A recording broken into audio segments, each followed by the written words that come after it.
Hi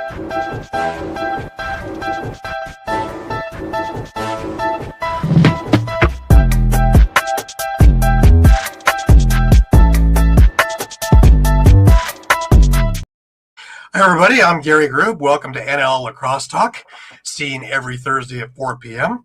With me is my special guest this week, former NLL player and current NLL coach, Brett Hickey. Brett, thanks for doing this. Thanks, Gary. Thanks for having me.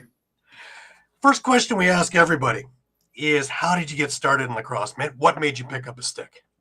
It's pretty simple story, to be honest. My old man put me into the sport when I was 4 years old.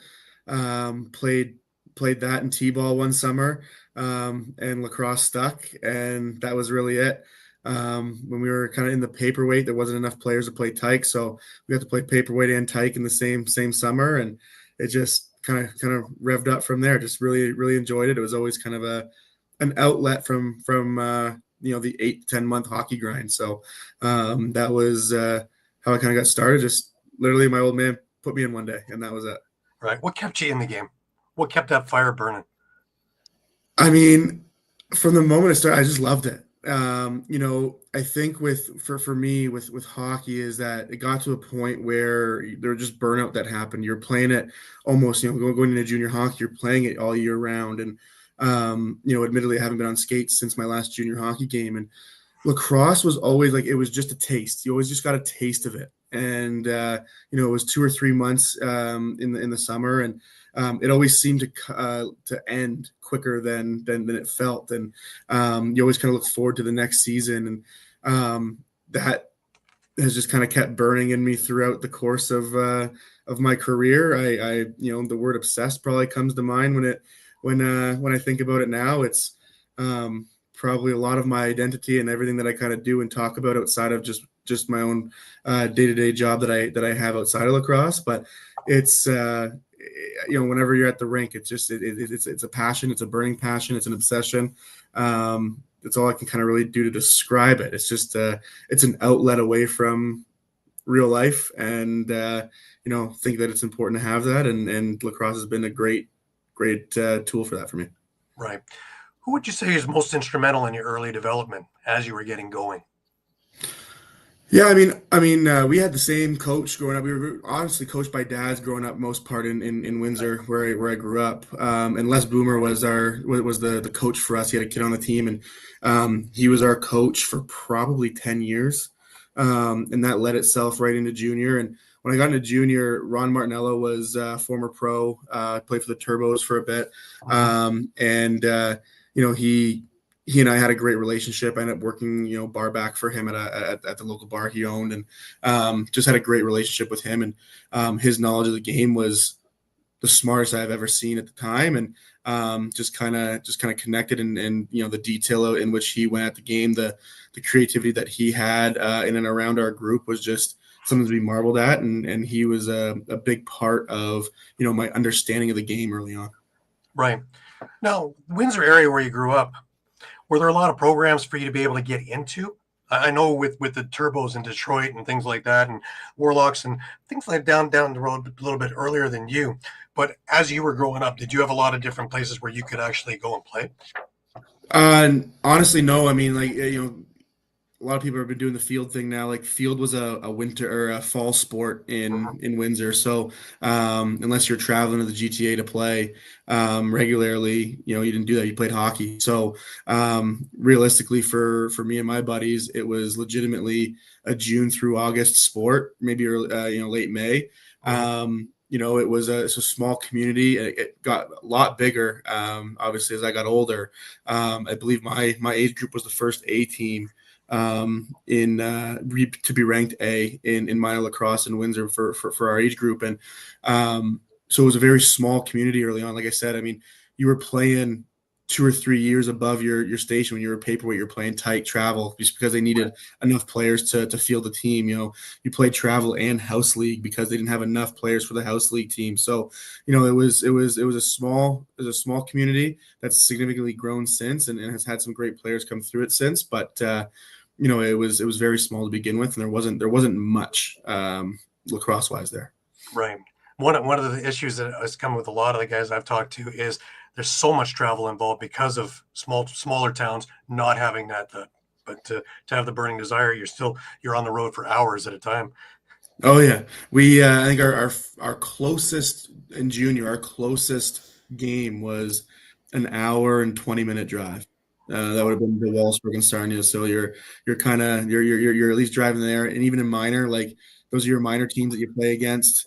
So that it's pretty far, and guys passionate. Parents are obviously sacrificing a ton of time, especially in minor areas to get you there. And but it was always a good community. Like even guys that you play with, you still kind of chat with now, just because it was so small and it was the same group for 15, 16 years.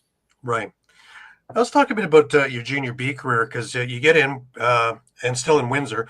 Um, the first part of it, I guess you're with the AKO Fratman, and you have a magical season. You make it all the way to the Founders Cup final. Let's talk about the team. Let's talk about the program itself, and move from there.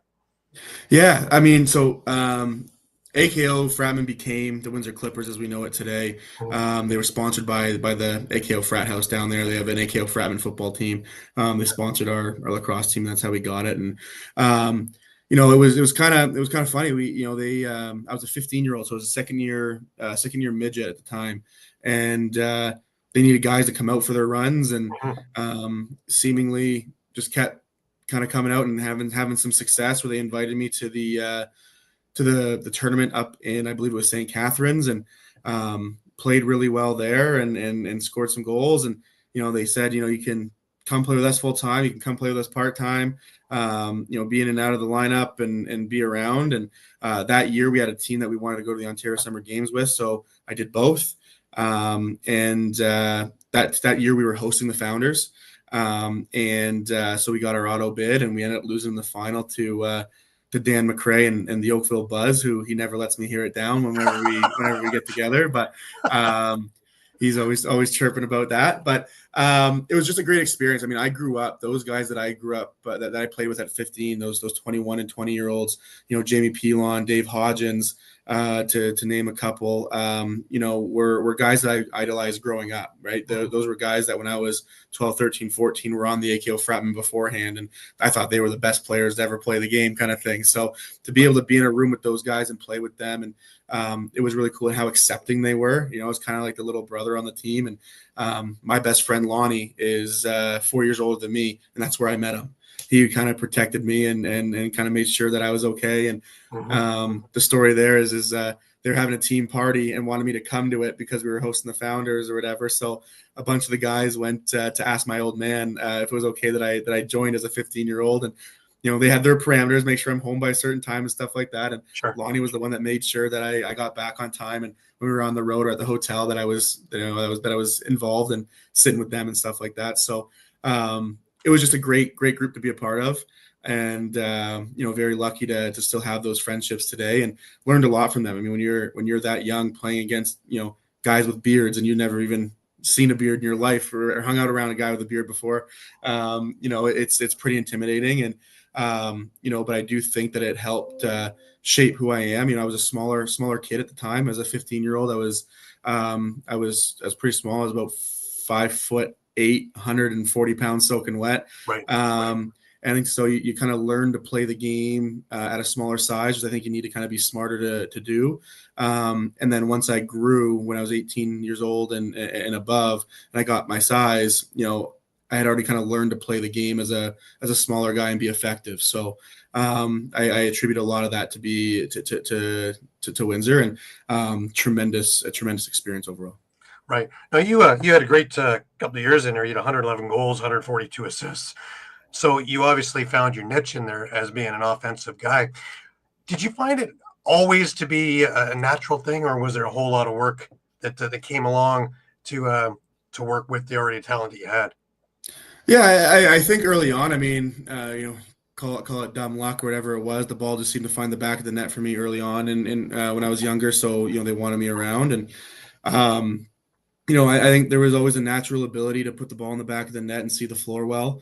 We had great minor teams that just shared the ball really, really well. So, those offensive I guess, tendencies were always there. And I think the better I got at it and the more success I had, the more I would work at it. Religiously in the gym and stuff like that, and always looking to get better and be in shape and be stronger, especially as a smaller guy at the time. Always looking to find ways to shoot the ball, and whether it be showing up to practice early and getting an extra 200, 300 reps, whatever it was, or we had my dad's best friend Mike Ducharme would he built a net, and he'd bring me and his kid to the park, and we'd shoot and make sure that we were getting our reps and stuff like that. So I think all that stuff was kind of instrumental to it, and it was just kind of moth to a flame when some of the success started to come. Right. Now you had 152 penalty minutes while you were in junior B, so smaller guy, you still had the same style. You're still the Brett Hickey rough and tumble kind of thing. Yeah, I mean my mouth did a lot of the work too. I think I had a few 10-minute misconducts in there, but we were a group that were tough. We weren't afraid to throw if we had to throw. I think even into my senior and pro careers where you get a guy back that might get you kind of thing. So wasn't necessarily always subtle about it, but we've had a few good stories in our day where we had a couple bench clearing brawls against Wallaceburg and stuff like that. So, those things obviously rack up some minutes, but just didn't ever want to be the person that was afraid to do anything. Right. At the end of the day, I think I'm more of a bear hugger than an actual fighter in any way. But the willingness just to kind of stand in there and take a few, even if I'm just bear hugging somebody, was always kind of, I think, respected. And a lot of the times, guys were there to help you out and protect you. Right. Also, I think it forms the camaraderie on a team with everybody Correct. Jumping in because nobody's afraid to stick up for one another, and everybody's going to jump in, take one for the team, so to speak. 100%. I mean, those teams were so close. I mean, you already kind of mentioned the travel. We spent hours and hours and hours on the bus. So, guys, playing poker, watching videos, whatever it is, the camaraderie is through the roof. And then you mix in some, the ability to go to war, whether it is fighting or just, playing lacrosse itself. You build these bonds that make it easy to go to battle for guys. So there's a tremendous amount of respect amongst that group. And it was fun to be a part of. Right. Now, junior B, it puts you at a little bit of a disadvantage when it comes to getting drafted because there are so many talented junior A players that everybody pays so much attention to, but you still found a way for Washington to draft you in 2011, 5th round, 43rd overall. It's a testament to your talent that you're being looked at even in junior B, because though there's a few that get looked at even now, it's not the norm. No, it's not the norm, but I mean, it was it was the cards that were dealt. I found out afterwards that there were some junior A teams that were coming knocking, but I never got those messages. So take that for what you think it happened there. But it was just it wasn't in the cards. It was one of those things where what had happened is Jimmy Purvis got drafted the year before, and to Toronto, I believe. And he was my age, and he was playing junior B with us in Sarnia. And, rightfully or wrongfully, I was like, if he can do it, I can do it. And so that year just really dialed in my focus. And I remember telling my junior hockey coach, hey, look, I can't play next year. Like, I'm going all in on trying to make the NLL and stuff like that. So that's what I kind of did. And that year was the year that they went from the 4x4s in junior B to the bigger nets. So my entire junior career, except for the last year in junior, we were on the 4x4s. And so I think that mixed with the fact that the nets got bigger, it was easier to put the ball in the back of the net. Goalies were still adjusting and stuff like that. It was something that was able to get noticed. Had a good year, and I was able to get noticed. I had talked to Bob Hamley after I think our series against Guelph, and he had mentioned that he was kind of looking for guys and wanted to talk to me, see if I was interested in playing. And he was Colorado's GM at the time, and when I followed up with him, he said, "Hey, look, like we're talking about 150 kids, like you're one of them, but likelihood is you're not going to get picked." So I was like, "Okay, well, anybody else I can reach out to?" And I got the list of all the GMs in the NLL and fired off a bunch of emails and stuff like that. And Doug Locker responded, and I was lucky enough where the conversations flourished. I talked to Chris Hall before the draft, and he had a few questions for me, and I was able to answer them well enough where they were willing to kind of take a shot on a junior B kid from Windsor. I think that even back then, like the social media isn't what it is today, so a lot easier for kids to get messages from junior A GMs and to leave their junior B programs to go play the best ball they possibly can. Back then, there wasn't really much social media, so a kid from your age group got drafted, and then everyone else was forgotten about. So I do believe at the time the junior B loop was probably a little bit stronger than it is now, just because you weren't able to fish people out, and people weren't necessarily going cross country unless you were a Mark Matthews going to Coquitlam kind of thing to play. So I think all that kind of helped me in my development, and then the stealth willing to take a risk on a young kid from Windsor. Right. No, you mentioned Doug Locker. What did he say that was kind of expected of you if you're coming on to the stealth? Because they're in their heyday at that time, right? Yeah. They were just coming off of back-to-back championship games, having won the one in 2010 and losing the one in 2011 to the Rocks. So, I was coming into a team that was very mature, very, very skilled, and really it was, we need to get a little bit younger. We have some guys that are kind of aging a little bit. And when I had a good training camp, they felt it was good enough for me to be on the active to start the season. And his really it was more Chris Hall. They said, come in, fit in, be a sponge. Especially coming from junior B, I had to kind of relearn the game a little bit. Yeah. You have your natural tendencies and instincts and stuff like that, but the brains at this level are through the roof. So, it was always, be a sponge, learn, take your lumps. These guys are going to play over you. You're going to get in, and I did. I got into the first 6 games, but the team wasn't having the success. So I think we're 2-4 at the time, and then we traded Paul Rabel for Ethan Iannucci and a bunch of picks. So I kind of got punted down the totem pole a little bit, and I had to kind of really grind to get myself back up and playing again. And it took a couple of years, but the lessons there were invaluable. And at the end of the day, if it's not for them, then I'm not here today. So. Right.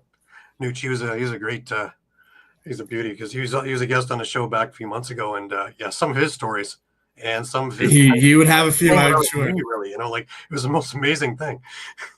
Oh, his heyday in Philly, he was a rock star in that city. Oh yeah, definitely.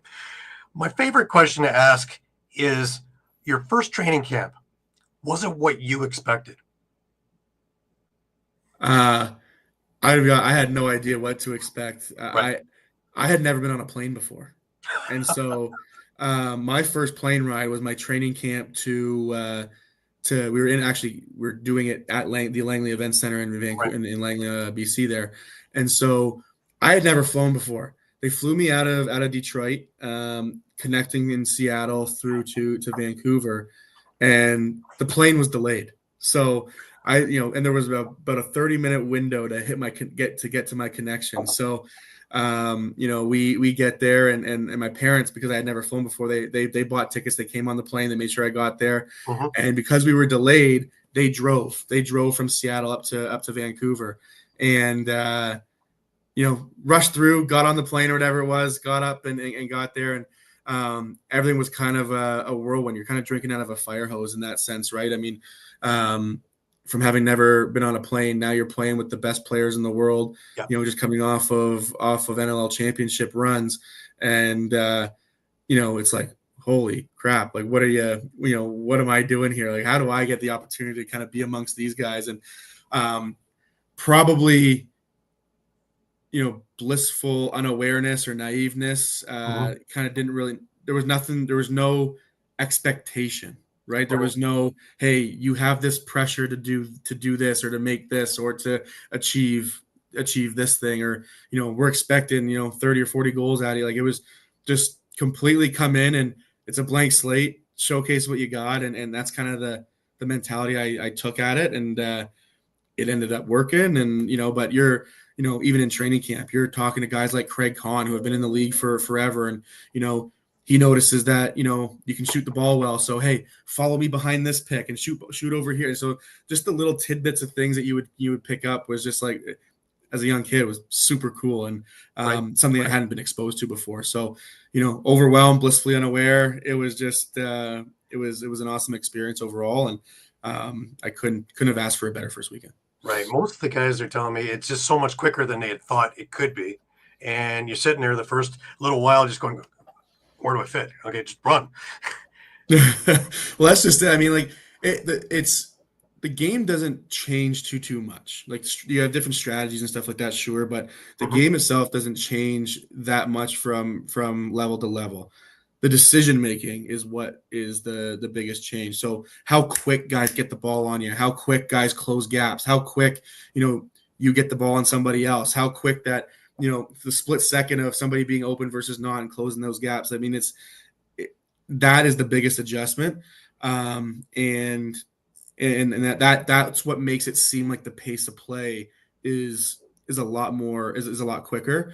Obviously, guys are stronger and more physical, but I never felt that it was too fast for me from a physicality perspective. Right. But the decision making was that much quicker, and everything was on the ear. Everything was perfect, and just stuff you weren't necessarily used to coming from where I was.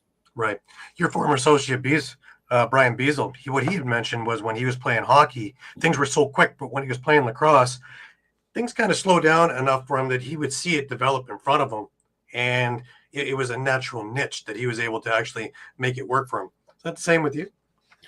Yeah, I mean, even in hockey, I was always kind of gifted offensively for the level that I played. So I think the ability to read defenses has always been kind of natural in my ability to play sports. And so I think that kind of gave me an advantage. I was never kind of a tunnel vision player for the most part. I think as I kind of rotated into the NLL, I found a different role for myself, because you had playing with guys that you were playing with. These guys are all the best players in the world that were used to having the ball in their stick. So it was more of kind of complimenting them, and finding space in the areas that they weren't occupying, and then capitalizing on opportunities. And naturally, it kind of came to a more of a goal scorer than a playmaker. But growing up, I was always a playmaker first. So finding the extra pass, finding the defense, seeing how the defense reads, and if I pump this way, how does the defense in the back end slide? And being slow enough where you can hit those skips and those seams, and find guys in smaller windows because you can read the defenses in ways that maybe others can't. So I think that was kind of always natural to me, whether I was playing hockey, playing basketball, playing lacrosse, whatever it was. That piece was always something that kind of resonated with me. Right. Now you spent 3 years with Washington / Vancouver, and there was some success there, but you really didn't get a whole lot of playing time. I guess the Disney story, so to speak, happens in 2015. You get released from Vancouver, and Toronto comes along, and you get picked up. Let's talk about that. Now you go from one really, really refined team to another really, really refined team in Toronto. And talk about, first off, Terry Sanderson and Jamie Dawick, and first of all, meeting up with them and talking and working with them.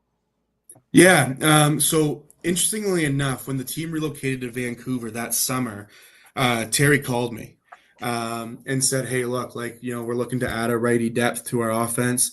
Is that we're thinking of you? Are you thinking of are you willing to kind of move on from the stealth?" And at the time, my answer was no. I've been told by Doug Locker that all the work I've been putting in, like in the summer, I was having more success than some of the guys that were playing ahead of me on Washington, and I was told that I would be a regular in the lineup and be on the active roster, and so I said, you know what, I feel like I need to give my loyalty to the people that have been loyal to me and giving me the opportunity. So I actually said no the first year, and then as the year kind of progressed and I was in another lineup, they asked me to go back to the practice roster. I said, hey, look, we're 3 years into this. Can you just release me and give me an opportunity to maybe find a spot somewhere else? And had a good summer where again with Coquitlam, where Terry came back. And as luck or bad luck has it, in the final game against Vancouver, Garrett Billings tore his ACL. Yep. And so they needed a righty to come in and kind of bridge the gap until he was ready to come back. And so Terry called me and said, "Hey, look, we need a righty. Garrett's down. We need somebody to kind of bridge the gap for us. I've been watching you for 2 summers now. It's seemingly like you have the ability to put the ball in the back of the net, and in bunches. So, we want to kind of see if you'd be willing to come and try out for us." And obviously I said yes. I didn't really have any other options at the time. And so I said, talking to my parents, said, "You know what, be last kick at the can. I'll go and try out for my dream team," because I grew up a Toronto Rock fan. And, Sure. If it doesn't, even though I thought my abilities were at par to be able to play in that league, clearly I'm seeing something that others aren't, or others aren't seeing the same thing that I am. And, I'll give it one last crack at the can. And if it doesn't work out, I at least gave it my all, and that'd be it. And lo and behold, I made the roster and had a good year. And, to the point where they didn't bring Garrett back and they traded him for Kevin Crowley later that season. But, Terry was always honest with me. I only had a short period of time to talk to Terry because he had passed that fall. Right. It was an honor to be able to be noticed by him and to talk to him and to see what he saw in my ability to be able to help the team. And for me, I wanted it to be a success. I wanted it to be like, hey, I want to prove him right. Even though he's not around to kind of see it, I want to prove that his opinion of me wasn't wrong. And I felt like I was able to do that season. And Jamie's been nothing but unbelievable to me since the moment I got to Toronto. And even now, he comes to Calgary for games and he messages me if I'm still, if I'm in town to come watch the game with him. And if we see him around the arenas and stuff like that, or after games, we're chatting with each other. When we were up in Ottawa, talked to him for a little bit. His kids were there, and I coached their kids in Rock Elite League. So Right. Talking to kind of Lukey while he was around. And it's just they were a phenomenal family to me. They allowed me to kind of move into the Toronto area and live in the Oakville house with a few of the boys. And I owe the world to Jamie. If it wasn't for him and the opportunities he had given me, I probably wouldn't be in the position in the seats that I am now. And even when it kind of finished with Toronto, and they were going through an expansion draft, he had mentioned, "Hey, look, like I feel like you need to leave to kind of go and flourish and explore being able to be a true number one on a team." And not to say that I ever got to that point with Philly. I think we always had guys that were probably above that, and from my ability. And I was more of a complimentary player, but he at least wanted to give me the opportunity to go and do that and prove that. And he's always had other people's and my best interest at heart. And I thank the world for that for him. Right. Terry had that ability though, because we had a number of conversations over the years, and he had brought your name up. He had brought Nick Rose also, long before Nick Rose was a steadfast in the league. That he had always talked about how he could thread the needle in a pass, 80 feet down the floor, and it's certain things that he'd be looking for. And so when he's got his eye out and he sees something, that's a huge compliment. So 100%. And you did him proud, believe me. You did him proud. Appreciate that. That first year though was something, because you're talking about the couple of years where they never really let you spread your wings over with the stealth. Here you come into a dressing room of Colin Doyle, Josh Sanderson, Casey Beer, and Steph LeBlanc, Rob Hellier, et cetera, et cetera, et cetera. And really, it's not like there's no pressure. Garrett Billings is down, and you're there to fill in for him, and the amount of production that he's had. So you're stepping in, but the guys took you in, and it wasn't an outsider. You became one of the guys real quickly in that dressing room. That group, I kind of attributed a lot to, even kind of similarly to my first year playing junior, right? You're playing with your idols. You're growing up watching Josh Sanderson, growing up watching Colin Doyle, and I've watched Steph LeBlanc, and I actually played against Robbie Hellier when he was playing for Owen Sound. So his name, right? And so the pedigree of that group, and you just want to come in and be a confident. How, through the grapevine, how competitive these guys are, what they want to get back to, what the pedigree of the organization is. And, if you come in and you do your job and you work your stones off and it's all about winning and who cares who puts the ball in the back of the net, Right. and we win, everyone's happy. You can score 50 goals and lose and it mean nothing. And I think, that was always my mindset. And that's what it was, kind of like-minded mindsets kind of coming together. Right. And, Mm-hmm. those guys just wanted to win. They were very unselfish with the rock. And realistically, like, I was probably the fifth, sixth option on that team at the time, right? But they're so good and they're so demanding of attention from other people. It was really just find the right areas, and guys like Steph and guys like Colin and guys like Josh will find you, right? Then the ball will be right on your stick, and all I got to do is catch and release. And so, they were super unselfish, and obviously the more you have success and the more you put the ball in the back of the net, the more they're trusting you, the more they're putting, they're looking for you, maybe initially or first. And, they were tremendously unselfish, and just great guys in the locker room. I think, I sat next to Casey Beerns and basically kitty corner with Brendan Miller, and like those guys to me are the best teammates I've ever had. Just watching Right. different, at different stages in their careers, and them patting you on the back or picking you up when you're feeling down or whatever it may be, and just the words of encouragement when you might be feeling down a little bit, because now you're starting to have success. Then you feel like the pressure's getting there, and you're gripping the stick a little bit, and they were just really showcased what it meant to be a teammate.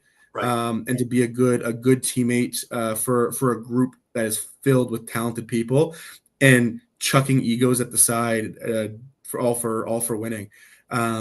That was kind of what was learned from that group from me, and try and embody that with the teams that I'm a part of now, especially when I'm coaching. And they complement the little things, and they complement the people that are doing the work, the hard work to get others open to get the result. And at the end of the day, that year, I feel like I was just kind of a byproduct of everyone else's ability and the work that they were doing that put me in spots to be successful. Right. You're so modest. You're so modest. You were in my eyes. What happens when a really talented person gets put into an ideal situation? You already had the talent, and you just didn't have the opportunity. And in this opportunity, and you found your own niche, because something that I don't see a lot of now still is the guys who will take it in front of the net and pay the price, and being able to use your size and your thought and your thinking ability, and be able to, Thomas Hogarth comes to mind. And good hands, but big and able to maneuver in front of the net and get all the other things that come to you in front of the net. And, you say you played down what you had that first year. You had 50 goals, 31 assists, but you also had 7 goals, which is still a record in Toronto. And it's a pretty good way to, kind of splash down and for the city itself and for the team, and to move onward and know that you were part of this franchise. Yeah, no, super honored to have a couple of franchise firsts. I think both times that it happened, when it was with the 50 goals mark, and then the 7 goal mark, I had no idea. Like, it's not like those things are plastered around, the league or anything like that, or the locker room or anything like that. It's not something that's kind of promoted. So when they tell you, you're surprised that it happened. Mm-hmm. But yeah, I mean, somebody's going to break it at some point, and that'll be great. Just glad that I can kind of be a part of some part of Toronto Rock's history, especially with the team that I kind of grew up idolizing and watching and wanting to play for. Right. That's something that'll always be there. And with all the great names that have come before me and that will come after me, and that surpass me in a lot of different ways, that'll be the weird trivia question, coming 20 years from now, and it'll be the one that's not likely to be the name that's not likely to be answered, because of how many greats have been with that franchise. Right. Now you guys make it to the finals that year, and a freak accident happens. You're in game 2. You're in pregame warmups, and you twist your ankle on a ball. Talk about that. Of all the things, a high ankle sprain on top of that. So there's no way that we're going to get you in the lineup. And the team, already, you're a little bit from the first game. Of course, Aaron Bold had his thing. He was on the show talking about, his reasons for coming up with the greatest series that he'd ever had. But now this happens, And well, Yeah, it wasn't ideal. It actually wasn't a ball. It was a bubble on the turf right around the okay, crease that Rosie was in. I was shooting on Rosie and it came down on a bubble on the turf and the ankle went over. Felt some pops. Knew right away. I've had some ankle issues in the past, so kind of knew right away that was pretty bad. And yeah, trying to figure out ways to kind of get in the lineup, and just it wasn't going to happen. And it's an ankle injury that still nags you today, but right, it was unfortunate because that team was destined to win. It was destined for so many good things. yeah, I'm sure people have their own stories about that game, but with me not out of the lineup, averaging what I was averaging that year, losing by a goal, like you probably win that game. And if I have the ability to be in it, you don't want to sound egotistical where that would be the case, but just in terms of how things would average out, you'd probably be on the right side of the victory, and wasn't able to be there to help the boys out and do that, and then obviously game within a game, we get I think it was Damon Edwards gets a 5-minute boarding call on Marty Dinsdale, and in that time, he also hit Sandy Chapman in a similar way with no call. And when he would have been in the penalty box for a similar call, he scored the game winner. So, it's that's my story anyway. That's how I try and rationalize it. Because I coach with Mitch Bannister right now, and he was on that team. mm-hmm. So again, I have no shortage of people in my life that love to rub in their championship victories over me. So I gotta find ways to at least kind of curve it a little bit. For sure, for sure. Well, you come back. You had a great summer. You came back earlier than expected from the injury, and playing with the Oakville Rock is a good chance to keep testing it out. And the track, what a beautiful place, and state of the art, and what a great place to heal and be able to do things with all the tools available to you in that building. But they offer you a 3-year contract, and the next few years, you're having some great years as well. 87 goals, 58 assists in 44 games with the Rock, and including a 45-goal season 2 years after that. So pretty great career, I'd say, in making your name a household name with Rock fans anyway. I appreciate that. It was, injury bug caught me. I felt like I, couldn't play a summer and a winter season without getting hurt the following season, whatever that was. And, Mhm. which is unfortunate. So, there's a few injured seasons between good seasons. And, at the end of the day, it was on an honor to play for the Toronto Rock and be somebody that they felt that could be a go-to guy for them. And,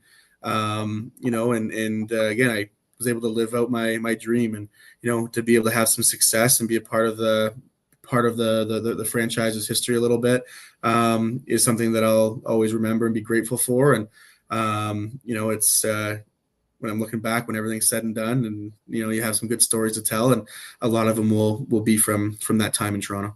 Right. Now, the expansion draft happens for Philadelphia. They take you first overall. Now, the story for me is, here's someone that Washington couldn't find a spot for you. You came unrestricted to Toronto. Now you're number one. That's again a testament to your perseverance and your fortitude on playing and your style of play that does it. What did Paul Day say to you when he was taking you first? Yeah, he was honest with me. He's, look, we want you first. Would you come to Philly if we were to pick you? Answer's always, yeah, I want to play. So 100%. And he's, look, like we're going to be putting some pieces around you. We're going to kind of be going for offense first. To try it, because they feel like that's kind of a premium. Goal scoring is a premium in the league, and people that can do it consistently on a week-to-week basis at a high level is not everybody has that ability. So they wanted to really kind of stack the draft with as many offensive players as possible at the front end of the draft. So they were able to do that. They were able to grab myself, Josh Creer, Cal Matisse. We ended up with Kevin Crowley. So they wanted offense. So he's like, you know what, we want you to just kind of come in, be yourself. The style in which you play to help kind of bring that group together and put the ball in the back of the net while you're doing it. And that's what I tried to embody. Felt that kind of my style of play would resonate with the Philadelphia faithful, because just from them being a tough city and liking that style of play. Not to say that I'm a tough guy, but I played physical and score goals as well. So I think that was kind of the message from Paul. Really just kind of come in, be yourself, and everything else will take care of itself. Yeah, I thought you'd be a great fit in there too, because blue collar kind of player in a blue collar town, and they always gravitate to guys like you, and especially because you're talented enough to score. So yeah, I thought that was just like a match made in heaven for your next portion of the career. We're sorry to see you go out of here, believe me. No, I appreciate that. The fans were great. I mean, the fans in Philly were great. They, it was fun always. We go up to the bar afterwards, and much like in Toronto when we go to kind of Shoeless Joe's afterwards or whatever it was, the fans were always great and respectful and appreciative of the putting the body on the line and stuff like that. So, I love my time in Philly. Yeah, pretty knowledgeable too, so they could actually sit there and have a good conversation with you, not just hey, great, but they could actually 100%. talk to you about numbers and different things. Sometimes a little bit too much, but anyway. You're there for a couple of years. You had a good season there the second year because you had an injury in the first. 29 goals, 17 assists. COVID locks us down, and the world shuts down, and everything goes silly on us. How'd you keep yourself active? Yeah, we had a pretty good groups at the time. Myself, Dan McRae, Alex Krepensek, Kevin Brownell was a part of that. There's a group of us that kind of all lived and moved to the Dundas Waterdown area, and so we had a golf crew that we were golfing quite often because the golf course was open because it was outside. So the Flamborough Hills got a lot of us in that time. And then we would do garage workouts. One of our players' dads lived in Dundas, and we would go to the garage and lift and run and do all that other stuff to try and stay in shape for if and whenever the season would kick back on or the new season would come to fruition. So that's kind of what we did, and kept sticking the hands, shooting at the fields and stuff like that. Were kind of things that we did to kind of just stay active, and that was really kind of it.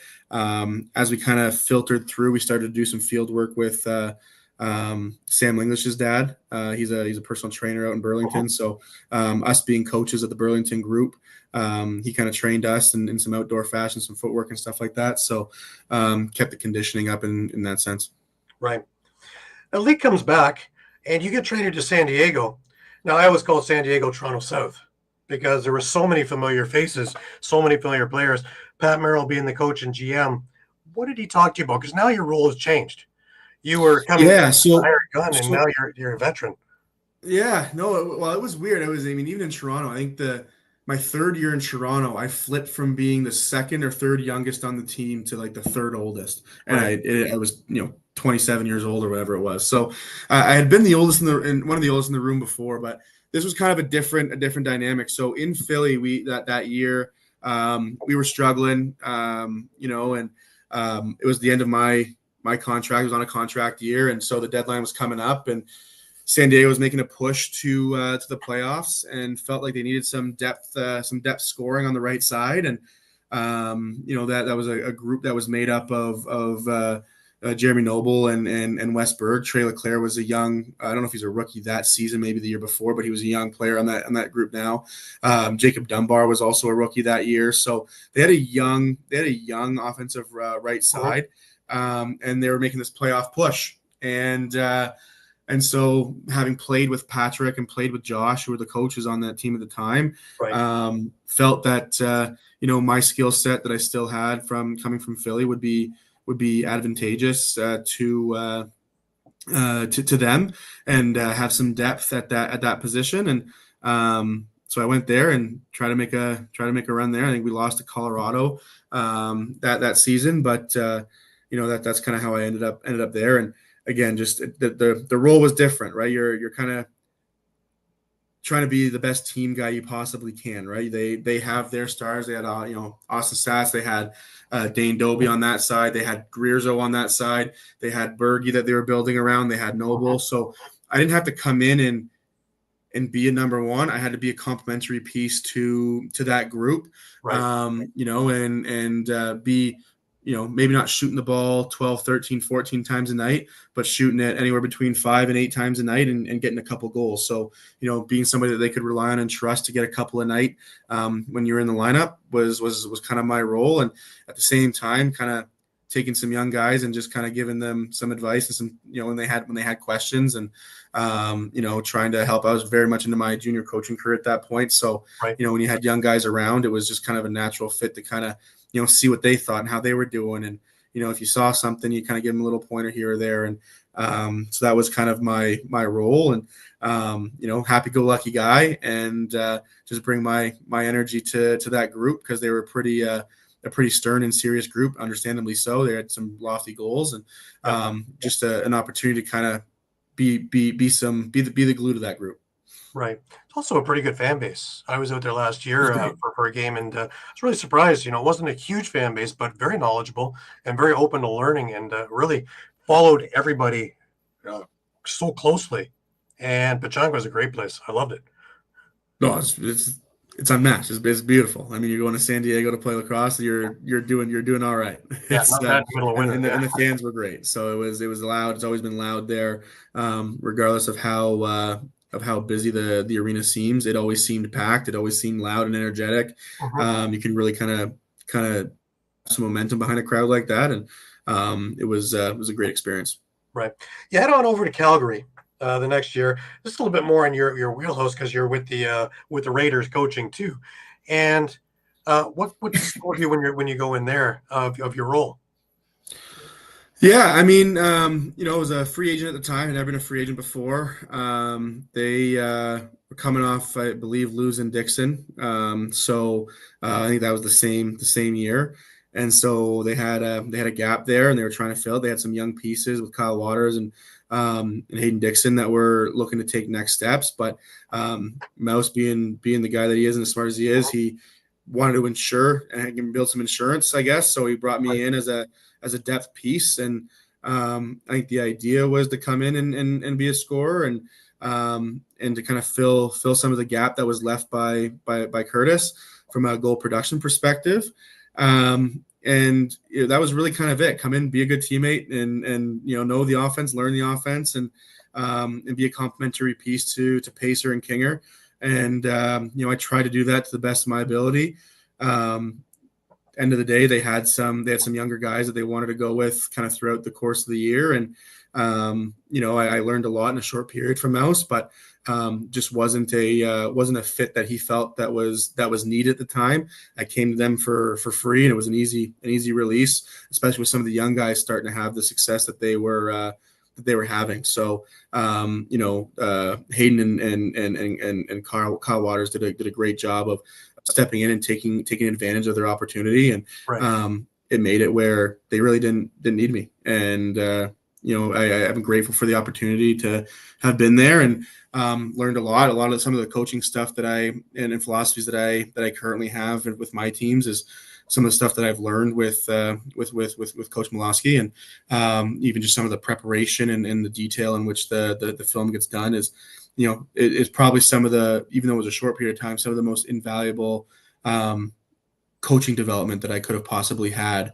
for my own career as a coach. So just kind of really cool to be able to kind of pull that all together. But it was a short time, and very grateful for the time there.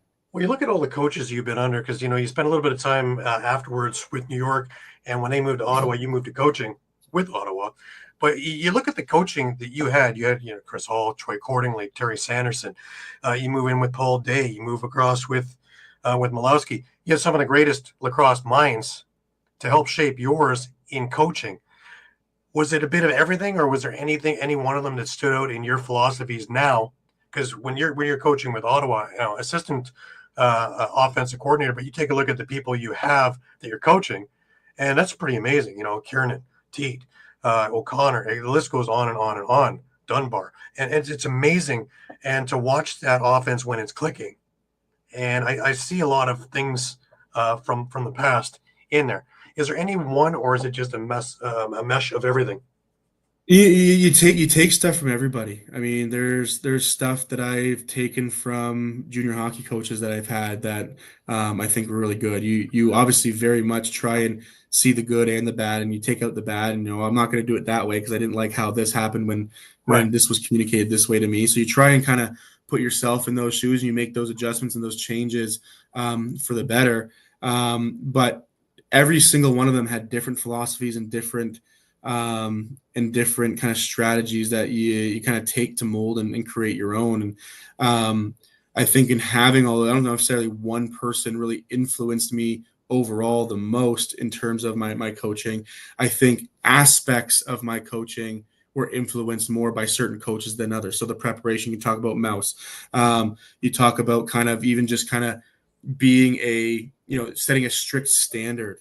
Coach Hall was very much, he set a standard for how he wanted his players to Right. arrive to the arenas, how we wanted to travel, how we wanted to, approach every game. And, so you start to kind of look at, okay, how do I set my standard? And a lot of it's kind of mirrored around some of that. So, some of the stuff, the interpersonal stuff around like a Coach Level was a phenomenal players coach. So, Right. what did I really like about him? So those strategies are more influenced from guys like that. So I think you kind of take the best out of what made them great coaches and currently great coaches, and you plug and play their strengths into aspects of your coaching, and especially for the weaknesses that I have, try and lean on some of those things that I've learned from them that if I'm struggling with, I can kind of default back to because it worked with me and my teams and that I played for.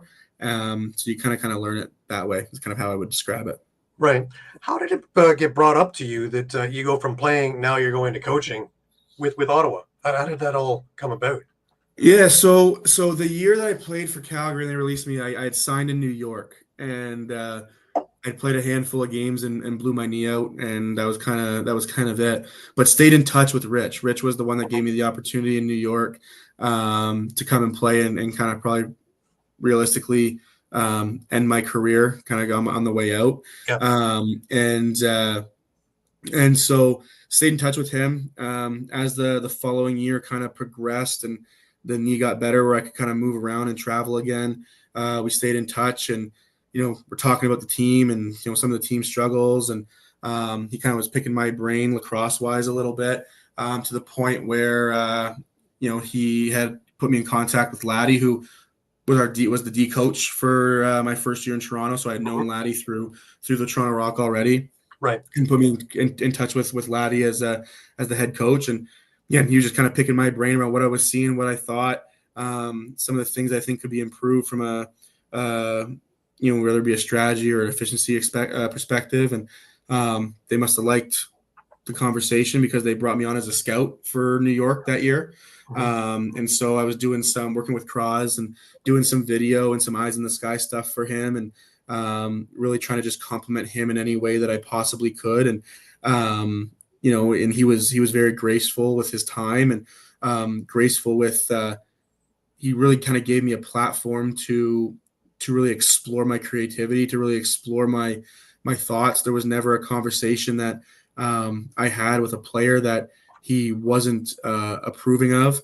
I think him and I saw the game in a similar way. I think he, from a strategy perspective and from a creativity and sets perspective. So there was some familiarity there. He trusted me in that sense. And, he just gave me the platform to really kind of excel. And I think, even in my day-to-day work, I'm extremely detail oriented. So where he was able to use his creativity, the small nuances of the game is where I kind of excelled and trying to decipher in the film and trying to find little advantages, little nuances that we can take advantage of. And it was just a good compliment and grateful for that opportunity. And as we kind of move and they transitioned to Ottawa, the role just expanded. It was kind of still a scout, but they wanted me traveling in for all the games so I could be the eyes in the sky, come down and provide kind of a different outlook from above to the offensive group in lacrosse, and cutting film and trying to build out strategies in that sense, to the point where Cross was grateful with his time and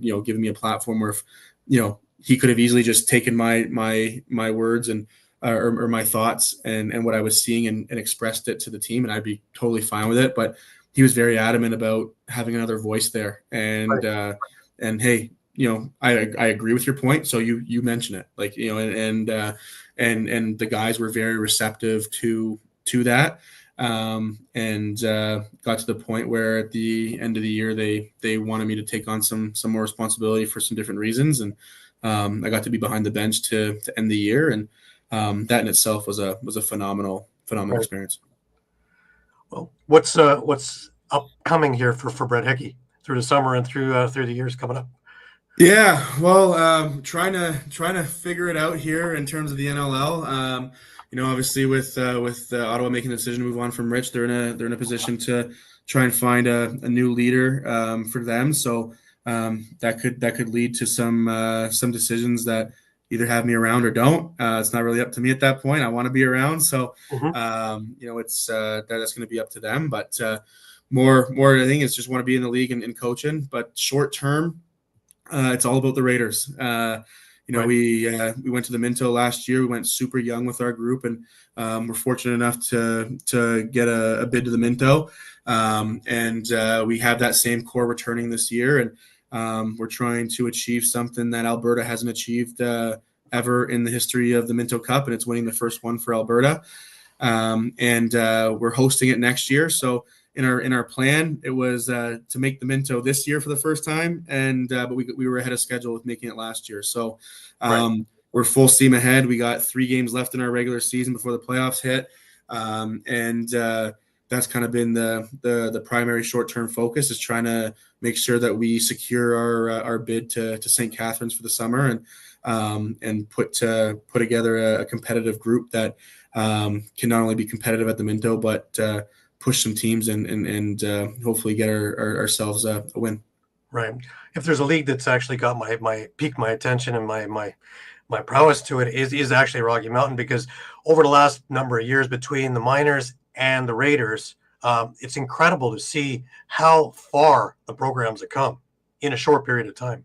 Yeah, you know what? It's been great. So I moved out here for work now 2.5 years ago now. This is my third summer with the Raiders, but I had coached that first winter with Bobby Snyder and Elevate. So Elevate run Jeff and Bobby Snyder run an Elevate program, and that was my first kind of taste of the Alberta market in terms of skill set and where these kids are at. And the interesting piece of it is that and it's not to anyone's fault. It's just the nature of the progression and the development of the sport.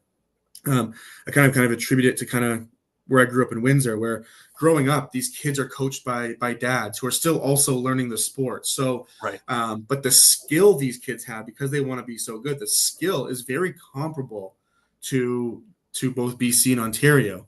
It's the understanding and the nuances of the game that they're still playing catch up on. So for us, the reason why we went young was because regardless of when we took these kids in, even if they went back and played 2 years of junior B, you're still probably having to recoach the tendencies and the expectations and the nuances of the game. So we were willing to sacrifice wins to build around a core skill group. Right. And to coach the nuances of the game in a way where when it becomes their third, fourth, fifth year, those things are natural for them. And that's kind of what we kind of planned on doing, head by Andrew McBride, who kind of spearheaded that motion. But the skill's there, man, and it's not going away, and it's growing. And programs like Elevate allow these kids to play lacrosse through year round. So it's a great time to be a part of Alberta lacrosse. There's some tremendous coaches in the junior ranks. that are teaching these kids some really good, valuable lessons and skills. And there's a ton of kids going off to school now for not only D3 and D2 schools, but a lot of D1 schools are coming knocking now for kids in Alberta. And hopefully we can kind of continue to grow it. Right. I really want to thank you for taking your time with us. It's been great reminiscing and catching up, and it's been a little while. I wish you nothing but success, and I look forward to running into you at the Pinto Cup. I look forward to running into you during the season in the NLL with Ottawa, and I wish you nothing but success. It's been so great to talk with you again. Thanks, Garrett. Thank you for reaching out. I've been love catching up with you, and appreciate the opportunity to come and chat. All right, that's NLL Lacrosse Talk, seen every Thursday at 4 p.m. Tomorrow we do have a special show. Pete Dubinsky is going to be with us from BC, and we're going to talk a little bit about Rebeski and some of the other things from WLA with him. So until then, remember to keep your sticks high, keep your spirits higher, and pick up a stick. You're going to love this game. Until we see each other again, take care, everybody.